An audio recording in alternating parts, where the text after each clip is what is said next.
Welcome back to Real Airgun Adventures. Now today is a trip into the unknown, for me anyway. So we got a rifle to look at, but the rifle's not really what the video's about. The video's about .25 caliber 5 from a sub 12 foot-pound break barrel spring piston air rifle. So I think I'll start with the rifle, quick look at these pellets, get some shooting done. Before I do that, the reason I've not dabbled with .25 and .30 in the past is in sub 12 foot-pound, in my mind, that increase in weight would lead to a decrease in range, effective range and accuracy. Now, I may well be wrong, so I think the time has come to have a look. So this is a Hatsan Model 70, which in itself is nothing exciting. It's a pretty basic rifle. In fact, I'll do the normal walk around and we'll look at what you get for your money. It's a really inexpensive rifle, but it has some really nice features. So a quick look at that, do a bit of shooting, and we'll come back and see what we've got. Right, let's have a look around this rifle.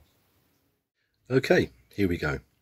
This is the Hatsan Model 70, textured pistol grip, shaped cheek piece, double-sided cheek piece, making it ambidextrous. The rubber buttstop is actually quite hard, with a slightly rubberized feel. There's the safety. It's quite big, it's easily reached, and it's very definite. Creep stop there on the milled scope rail, which I won't be using today. There's no checkering on the forestock, but it is very nicely shaped to allow to get in there and get a good grip.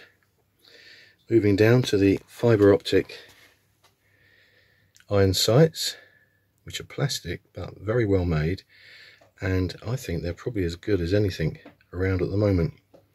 That was just a quick refocus, sorry about that. Moving along to the business end, and there is the final fibre optic on the end there, very clear, very easily visible. Now, just a side note, the bluing on this is pretty good as you would expect, better actually for a sub £100 rifle. This one actually says Edgar Brothers, and I've got something to tell you about that at the end.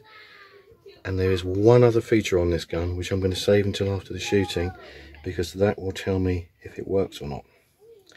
So in a nutshell, that is the Edgar Brothers Hatsan Model 70, which is a cheap, well featured, well put together air rifle, which I'm actually looking forward to getting out there and firing. Now, there's one other thing to look at, and that is the pellets themselves. So I'll show you those, and also I'll do a quick comparison with some more standard ones, and then we'll get on and get shooting. Let's look at those pellets. So the field target trophy are .25, and you'll see in the next tin, those are JSB exact jumbos. Now bear in mind they're jumbos, they're the larger. They look quite small in comparison to what I'm actually going to be firing. It's quite impressive. Whether I get the results I'm expecting or a pleasant surprise is yet to be found. Now it's gone quiet again, which means the kids have gone in. There's a good chance I can get set up and get a few pellets off.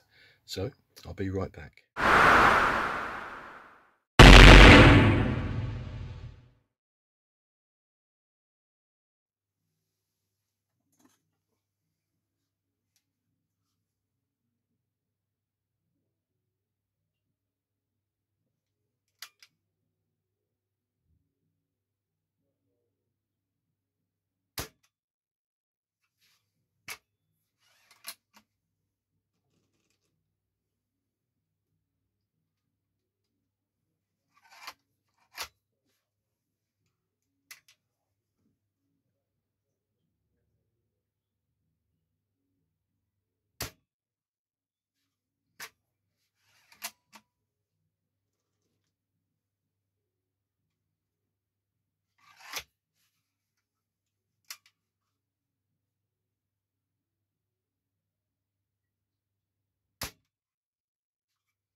Well, that's blown my theory out of the water. So I don't need a coin. It's pretty much one hole. That's 15 yards, which is as far as I can really shoot with iron sights, in all honesty. If I stretched it out further, probably get good results, but I wouldn't know until I walked down and had a look. As it was, I was just aiming back at the same place and hoping they were going in the same hole, and they were. Now, more interestingly, they were leaving the barrel around about the 11-foot FPE mark, which is very respectable, more than I expected. They're heavy. The weight of these is 20.06 grains, so that's as close to shooting slugs as you're going to get from a break-barrel air rifle. Now, when they hit the other end, you could see they really whacked the target. It would be really nice to know what they were hitting that target at, but I don't think I can safely set that up. But I'll look into it. But in the unscientific world of real airgun adventures, this seems to be powerful and accurate, and I suspect have enough range for pest control. Now, when I say enough range, I wouldn't stretch it over 20 meters, to be honest, but again, I could be wrong. That does need to be investigated. Now, the two things I didn't point out on this, that triggers the Quattro trigger. So the Quattro trigger, which is very adjustable, is actually a really nice trigger. Now, I have this trigger on my Webley Stingray 2, and it's a really good trigger on there, and actually it's really nice on here. It also has this SAS, which is a, what is it actually? It's a shock arrestor system. Right, okay, well, that's the thing I wanted to test, and I've got to say, I don't think much happened. It's got a kick. It's got a proper kick, as you'd expect from a budget spring-powered air rifle firing a big pillar. You know that you've got this in your hands, and I don't think that shock arrestor system is actually doing anything. If it is, it's not noticeable. So there we go. Right, quick roundup, then knock it on the head. So, in conclusion, it seems pretty good. The rifle's good, the pellets are good, the results are good.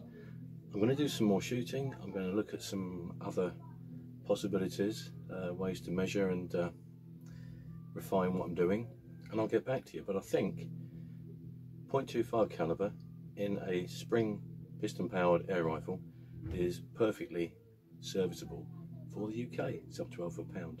Anyway, big thanks to all those who've liked and subscribed in the past. If you haven't, please do so. It's much appreciated, and I look forward to seeing you all again soon. Bye for now.